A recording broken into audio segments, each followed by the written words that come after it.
Ang kwentong ito ay hango sa totoong buhay. Karanasan ito ni Lucas. Taong 1966, Makalidong, Albay.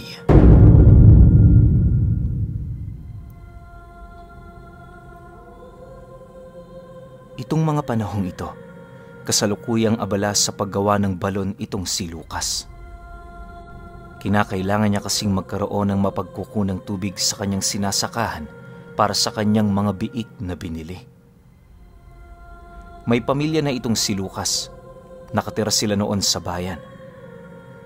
Dahil sa medyo may kalayuan ng kanilang sakahan sa mismong baryo, kaya na may 2 beses lamang siya kung umuwi sa kanila sa loob ng 1 linggo. Hindi naman yun problema para sa kanya, sa kadahilanang nasa poder ng mga magulang ng kanyang asawa ang kanyang mag-iina. Marami din doong mapagkukunang pagkain tuwing wala yung pambili, na siya namang ikinakapanatag niya.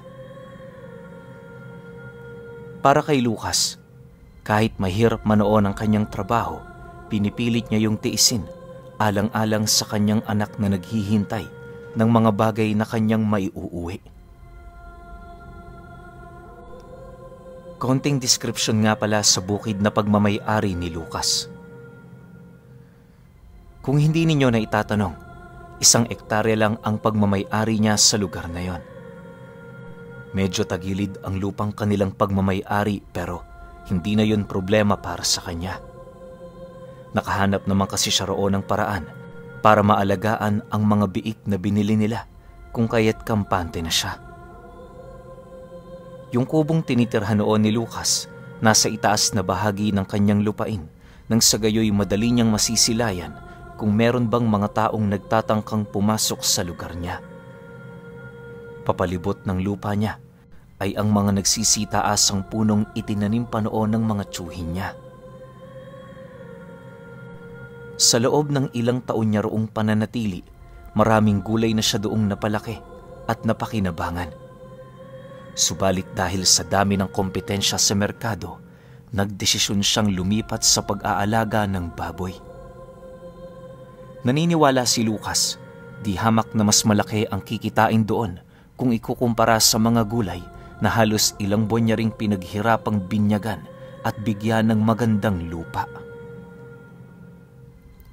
Sa halos ilang taon niya roong pananatili, hindi niya maiwasang magkaroon ng kaaway sa lugar. Yung lupain kasing pagmamay-ari nila, merong isang pamilya na nagmamalabis na makuha ito sa kanya. Naniniwala ang pamilyang yon, sila ang orihinal na may-ari ng lupa at ang mga ninuno ni Lucas na minsang nagmay-ari rito ang siyang nagnakaw nito sa kanilang puder.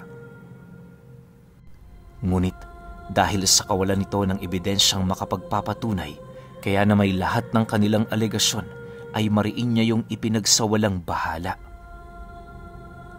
Alam ni Lucas na hindi yun nagsasabi ng totoo, gawa ng unang-una, milya-milya ang layo ng bahay nito sa lugar na yon. Halos madalang lang din yun kung bumisita sa lugar, kung kaya't napagpasyahan niyang wag na lamang yung pagtuunan ng pansin. Hindi naman siya nababahala sa kayang gawin ng pamilyang yon, lalo pat nakahanda din naman siya sa lahat ng oras. Sa paggawa niya ng balon para sa kanyang alagang mga biik, naging katuwang niya ang batang kinuha niya bilang katulong sa baryo nila.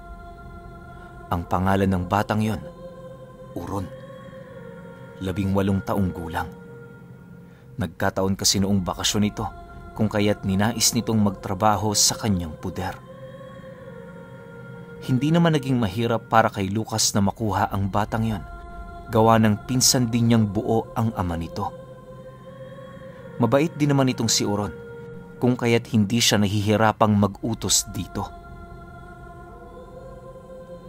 Habang nasa kasagsagan sila ng paggawa ng balon, naging maayos naman ang lahat. Mababaw pa lang yung nahuhukay nila, napakarami ng tubig na dumadaloy sa ilalim nito. Makalipas lamang ang ilang oras nilang pagtatrabaho, nagdesisyon silang magpahinga pansamantala. Habang nagmemeryenda sila ng kasama niyang binata, doon nila napag-usapan ang tungkol sa kanilang naiisip na plano ukol sa gagawin nilang babuyan. Ayon kay Lucas, para hindi makontamina ang tubig na nagmumula sa balon, kinakailangan nilang gumawa ng kanal na siya namang pagdadaluyan nila ng mga dumi ng baboy. Papadaanin nila ito sa likurang parte ng kanyang lupain, kung saan pagmamay-ari naman yon ng nakaalitan niyang pamilya. Subalit, sa kabila ng mga bagay na yon, hindi naman yun gaanong iniisip ni Lucas, buhat sa matagal na panahon ng hindi natitirhan ni nagagapasan ng mga damo ang lupang padaraanan niya ng dumi. Sa madaling salita, pinabayaan na ito ng may-ari. Dagdag pa niya na, sisiguraduhin naman nilang nakatago ang kanal upang hindi ito basta-bastang makikita ng mga taong bumibisita sa lupain yon. Matapos naman nila itong mapagkasunduan, doon na nila ipinagpatuloy ang kanilang paghuhukay. Sa loob ng 4 na oras, halos 2 tao na ang lalim ng balon na kanilang nahukay. Nang mapagtanto naman ni Lucas na medyo malalim na ang kanilang ginawa, nagdesisyon silang hayaan na muna ito hanggang umaga. Sa pagsapit ng gabi, habang natutulog siya, nadapo siya sa isang panaginip kung saan ang lugar ay sa mismong lupain niya. Ayon kay Lucas, nanaginip siya noong naglalakad sa labas ng kubo nila hanggang sa madapo siya sa balong kanilang hinukay. Pagsilay niya sa ilalim nito, may mga nasilayan siyang kulay dilaw na bagay sa ilalim. Parang mga ginturin ang mga bagay na yon tuwing nasisinagan ng liwanag ng buwan na siya namang labis niyang ikinagulat. Ang hindi niya lang noon maunawaan, kahit anong gawin niyang pagsipat dito, bigo niyang makita ang kabuuan ng bagay na yon. Makalipas pa ang ilang minuto, may umahong isang kamay mula sa ilalim ng balon na siya namang dali-daling lumapit sa kanya. Paghawak nito sa kanyang tenga, doon niya nasilayan ang isang babaeng lumutang sa tubig na merong kaliskis sa balat at may napakahabang buhok. Kulay asul ang mga mata nito at malaporselana ang balat nito. Pagtitig ng nilalang na yun sa kanya, ibinulong nito ang tungkol sa kayamanan ng balon na malapit na nilang matuklasan. Subalit, kalakip ng paglalahad nito sa kayamanan, inilahad din nito sa kanya ang panganib na maaaring maidulot nito sa kanyang buhay. Kasabay ng pagwika nito sa kanya ay ang mabilisan naman nitong paglaho. Sa isang iglap, biglang bumalik ang wisyo ni Lucas sa kanyang katawan na siya namang naging sanhi upang tuluyan siyang magising.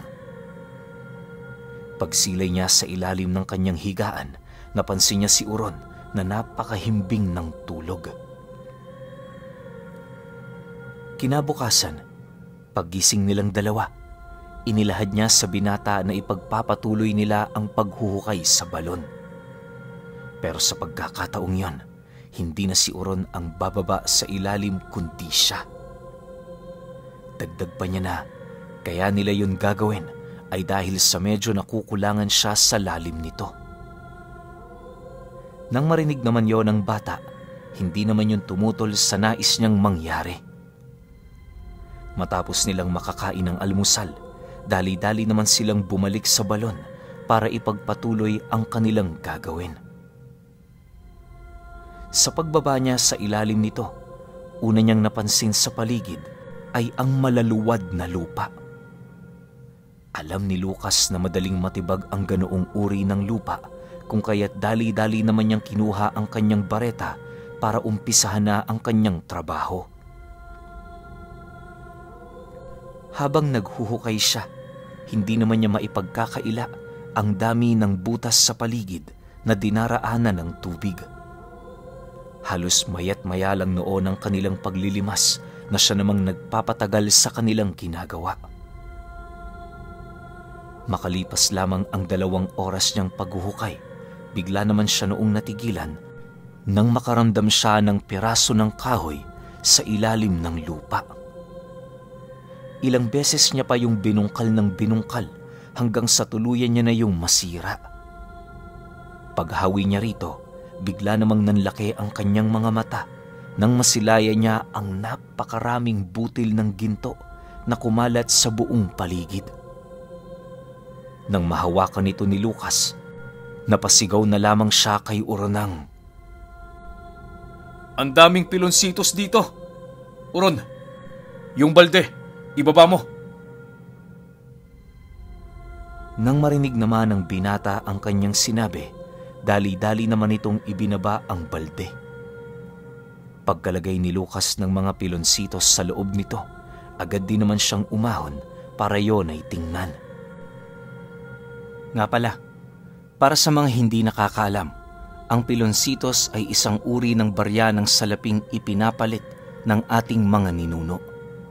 Kalimitan nitong ginto na nasa maliit lamang na piraso. Maraming nakikita nito sa buong Pilipinas pero hindi kasing dami ng pilonsitong nakuha ni Lucas sa lugar na yon.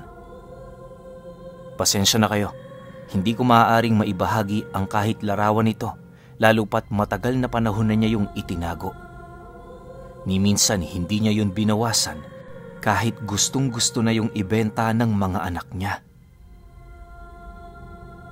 Naniniwala kasi siya na ang kayamanang yon ang nagbigay ng swerte sa kanilang pamilya.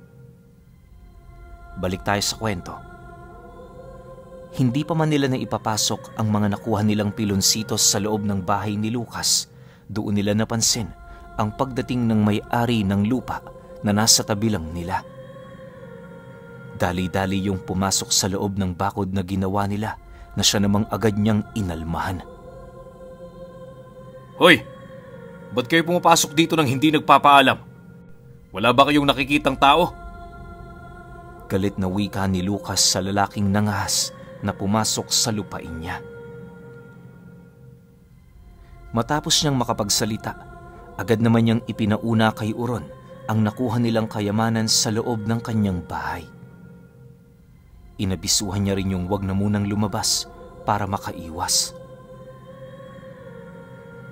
Sa pagpapatuloy ng paglapit sa kanya ng lalaki, gulat na manoon si Lucas gawa ng hindi niya nararamdaman na nasisindak man lang yon sa kanyang mga sinasabi. Pagharap nito sa kanya, tumambad ang mga nanlilisik nitong mga mata, sabay sagot ng, Ba't mo ako pinipigilang pumasok sa lupain naming ito? Anong ginagawa mo rito? Ba't ka gumagawa ng hukay? Sabihin mo, may hinahanap ka ba? Ninanakawan mo ba ang lupain ito?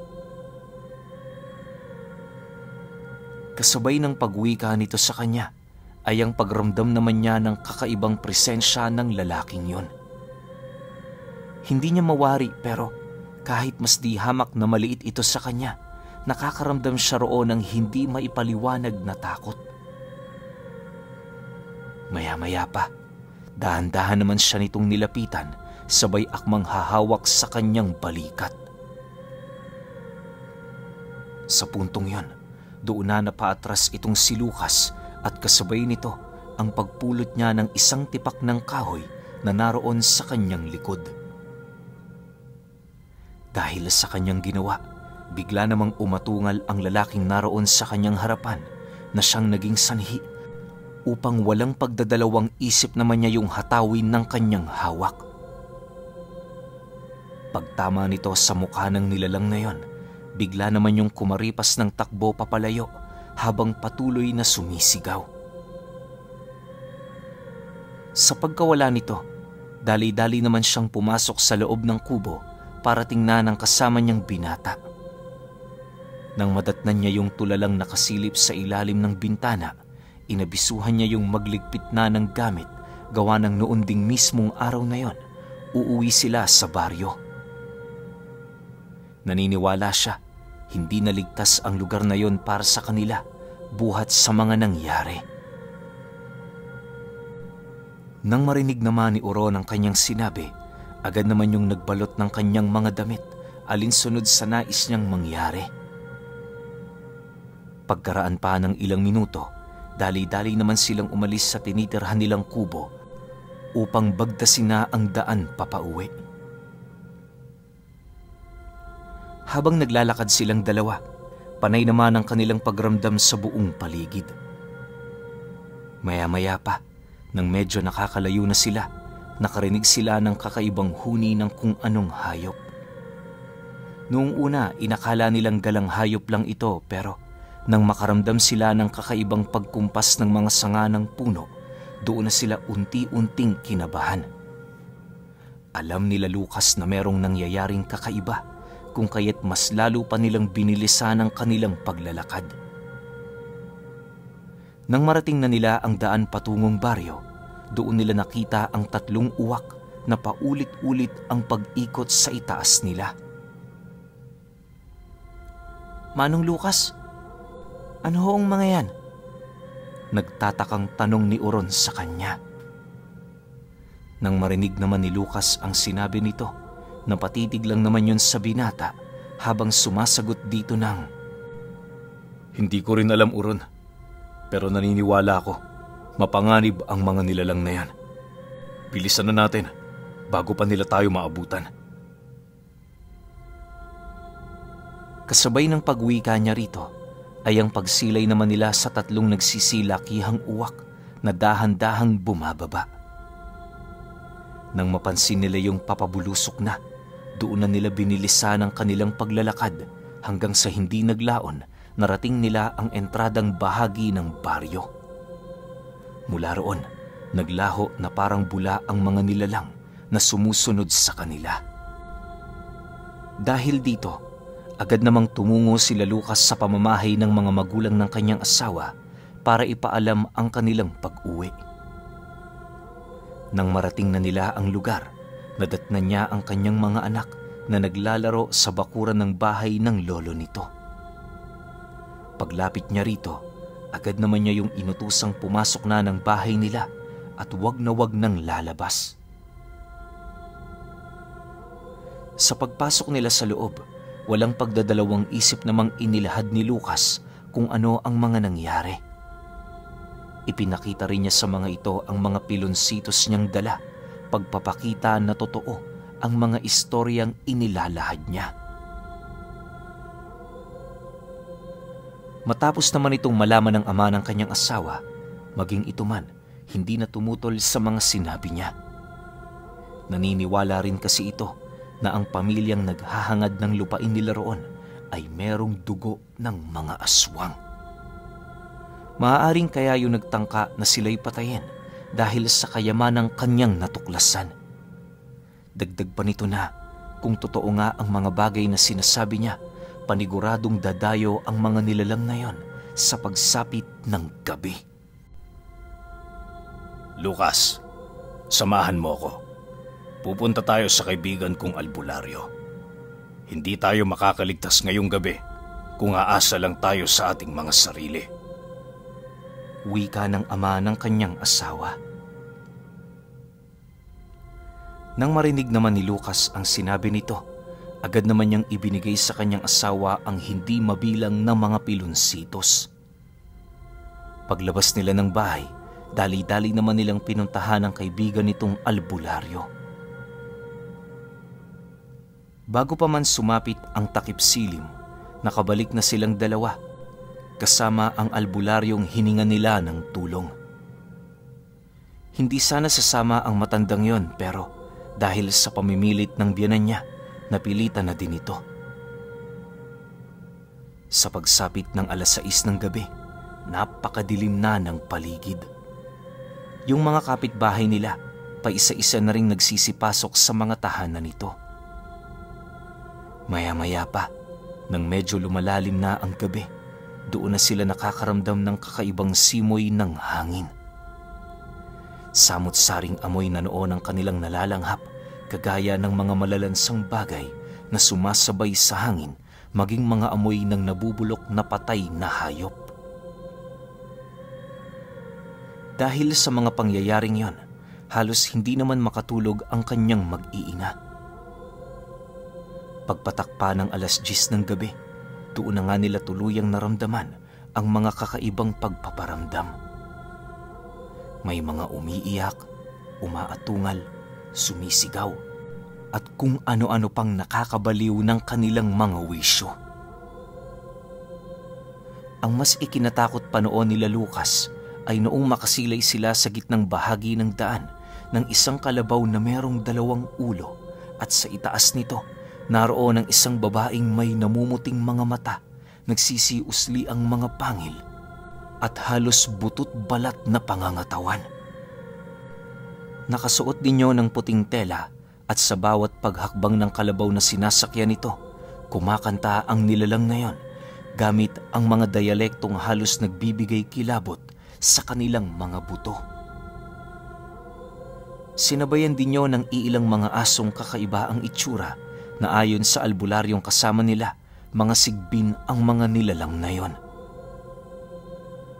Akala nila, yun lang ang kanilang masasaksihan pero makalipas pa ang ilang minutong pagmamasid, doon na sila tuluyang natahimik matapos nilang makarinig ng pagkatok sa entradang pinto ng kanilang bahay.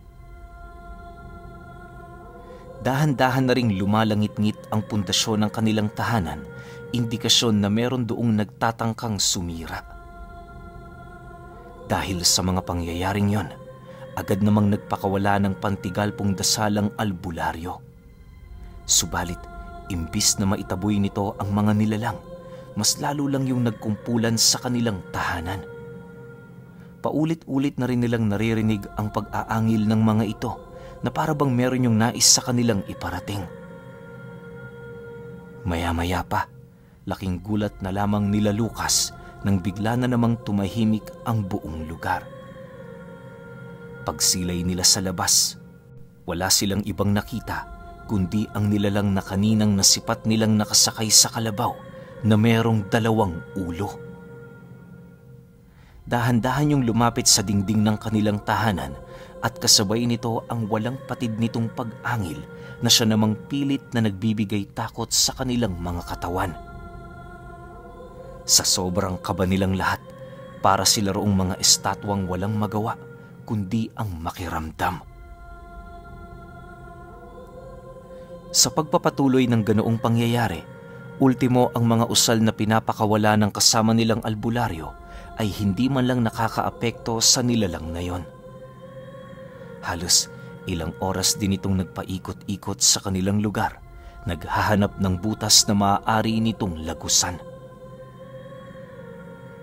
Sa kabila ng takot na kanilang nararamdaman, pilit namang nagkaroon ng lakas ng loob sila Lucas na manalangin sa mga santong naroon sa kanilang altar. Alam nilang walang kasiguraduhan ang bagay na yon pero mas mainam na yon ang gawin nila kesa naman hintayin lang nilang paslangin sila ng nilalang. Awa naman ng Diyos, dahil sa lakas ng kanilang pananampalataya noong mga oras na yon, hindi natibag ng mga nilalang na bumisita sa kanila ang pundasyon ng kanilang tahanan. Pagsapit ng 4:00, doon pa lamang yon naglaho.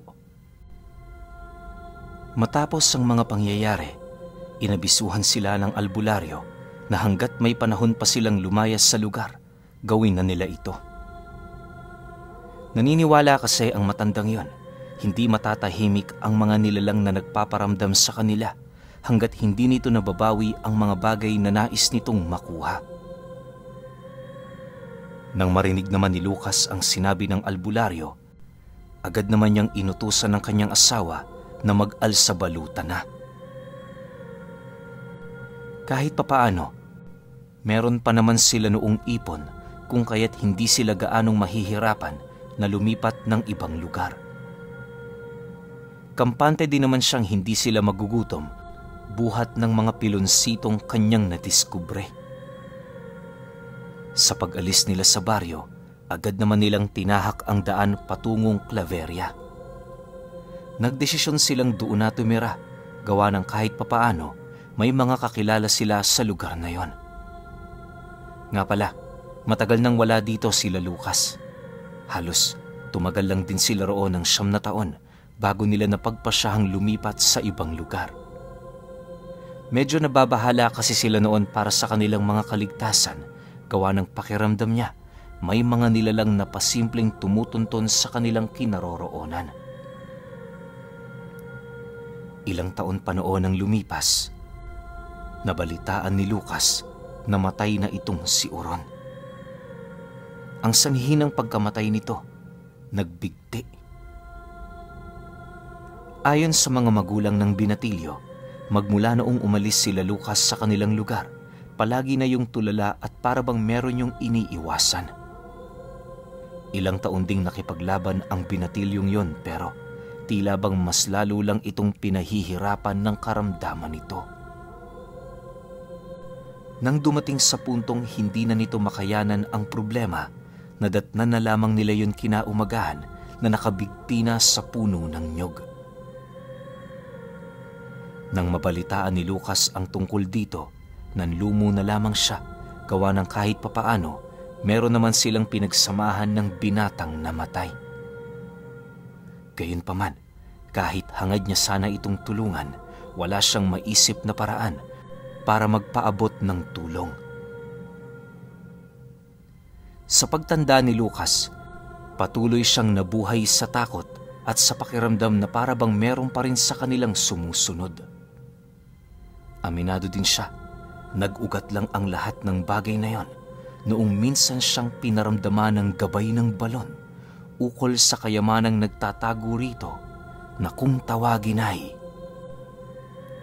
Piloncitos, ang pinakamatandang barya ng Pilipinas.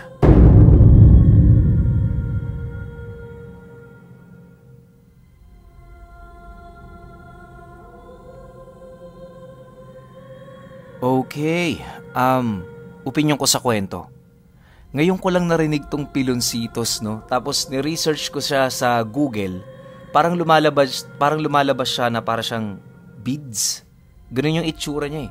Siguro nung panahon ng mga ninuno natin, ito siguro yung mga talagang natural na ginto, no? Kasi ginto talaga siya eh. Hindi naman siya may pagkakaila na ibang bagay, yung parang mga... Ano ko ba ipapaliwanag? Yung mga bato na kulay ginto, di ba may mga ganun? Merong shell na kulay ginto, kristal na kulay ginto. Pero ito, talagang purong ginto. So ito yung ginagamit na pambayad noon ng mga sinaunang tao dito sa Pilipinas noong mga panahong dinayo tayo ng mananakop. Ang galing lang, no? Isipin ninyo nandun sa balon. Di ba yung mga Piloncitos? Tapos, hindi naman nabanggit sa kwento na ginasta yung Piloncitos. Kasi nga, ayon dito kay Lucas, huwag gagalawin yung Piloncitos na yun kasi yun talaga yung nagbibigay ng swerte sa kanilang pamilya. Diba? Ang pinagtataka ko lang, nung sinabi nung gabay ng balon na malapit na nilang makuha yung nakatagong kayamanan dun, bakit nagpursigi pa si Lucas? Diba? Parang, well, di ko siya masisisi kasi kayamanan na nga naman yun eh. Kahit sino naman siguro pag sinabing may malapit ka ng makuhang kayamanan, mas lalo ka pang magpupursige. Pero ang kaso lang, siguro hindi rin naisip ni Lucas. Though sinabi sa kanya nung gabay nung balon na merong kapalit ang pagkuha ng Piloncitos. Diba, hindi niya na inisip yun. Siguro inisip ni Lucas, yumaman siya talaga eh. So ang ending, dinayo sila nung parang tribo ata ng aswang yun. Parang napakinggan ko, sobrang nakakatakot eh yung description. Kalabaw na meron 2 ulo tapos meron nakasakay na babae na sobrang nakakatakot yung itsura. Ang swerte lang nila Lucas kasi nga nakaligtas pa sila nung gabing yun. Pero kung nagkataon na hindi sila humingi ng tulong, malamang sa malamang wala tayong ganitong kwento ngayon tapos ubos yung pamilya nila Lucas. Pero kayo pa rin, kung may opinyon kayo sa kwentong ito, comment nyo lang sa baba. Yun lang, hanggang sa susunod na kwento. Salamat.